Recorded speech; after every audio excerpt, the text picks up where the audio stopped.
Esse é o quadro do canal Pergunta pro Zeppelin. Hoje a gente tá no hashtag 02 e eu vou estar respondendo as 3 perguntas que mais me chamaram a atenção aí no decorrer da semana.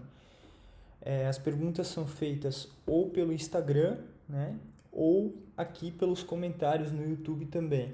Então, se vocês quiserem estar participando desse quadro do canal, pode estar perguntando aqui ou lá no meu Instagram eu abro a caixinha de perguntas.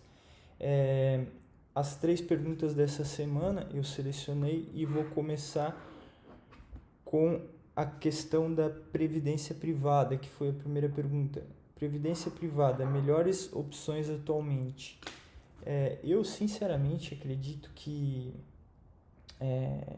um fundo de previdência privada hoje não seria uma boa escolha, porque normalmente esses fundos de previdência eles acabam perdendo para a inflação ao longo dos tempos e geralmente, além de tudo, ainda tem uma alta taxa de administração, o que acaba corroendo o retorno desses fundos de previdência ao longo dos anos, né? Então, quando a gente vai pensar em investir num fundo de previdência privada, sempre tem que ficar de olho nos custos, se eles têm uma alta taxa de administração e qual que será o retorno ao longo do tempo, né? Eu acredito que montando uma carteira de investimentos entre renda fixa e variável, pensando no longo prazo e fazendo uma boa diversificação em ativos no Brasil e ativos no exterior, por exemplo, 50% da carteira aqui, 50% em ações ou REITs ou ETFs americanos, é uma boa forma de montar uma espécie de previdência privada para o futuro, sem estar corroendo tanto os seus ganhos com as taxas de administração, com a perca para a própria inflação, por exemplo, ao longo do tempo. Então, a questão da previdência privada, eu acho que tem melhores formas de investimento do que estar investindo na previdência privada em si, que é criando uma carteira bem diversificada de ações, fundos imobiliários, REITs, stocks, ETFs e focando em aportes e reinvestindo os dividendos ao longo dos tempos, ao longo prazo, né? A segunda pergunta foi de quem é a culpa da alta da gasolina. Então, parte porque a gente mora num país que os impostos são muito altos, então é parte 50%, né, culpa do governo, digamos assim, por ter tanto imposto aqui no Brasil, né?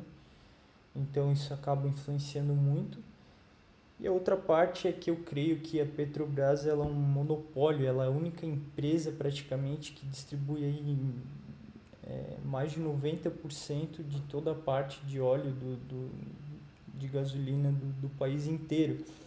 Eu creio que se não fosse um monopólio, esse setor fosse mais aberto para outras empresas, a gente teria mais competitividade e para o consumidor final seria muito melhor. Eu até estava dando uma olhada aqui no site, vou mostrar para vocês como funciona esse setor nos Estados Unidos, por exemplo.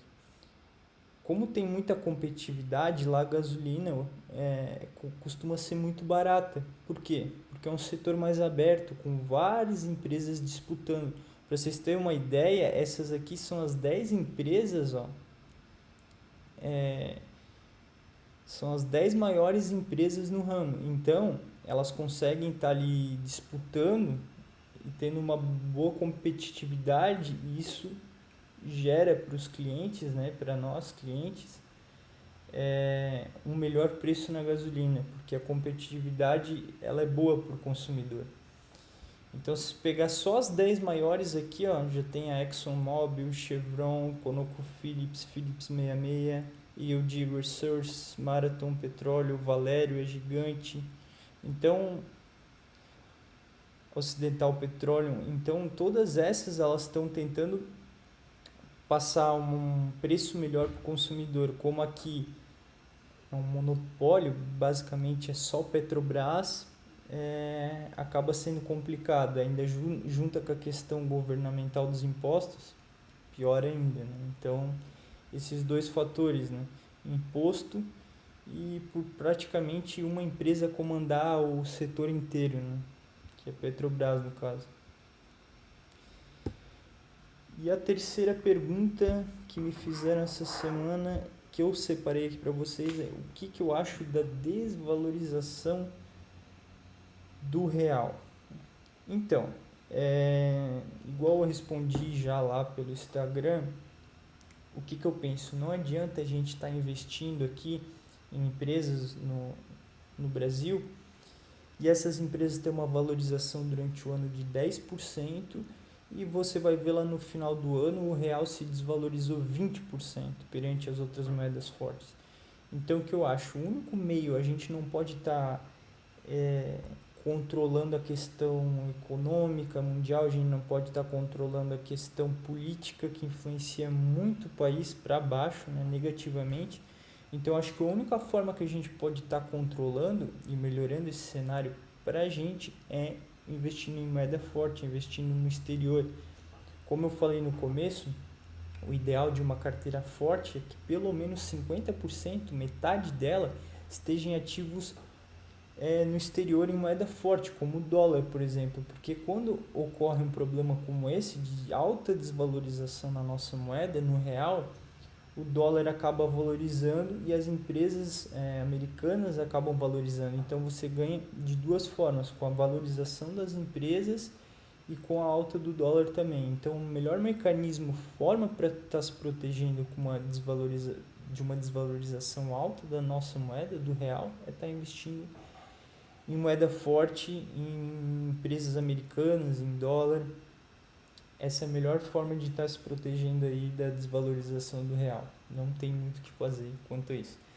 Então, essas foram as 3 perguntas selecionadas da semana. Espero que vocês tenham gostado. Se puderem, curtam, compartilhem e comentem aqui. Se vocês quiserem fazer alguma pergunta, tem grandes chances de ela estar no próximo vídeo.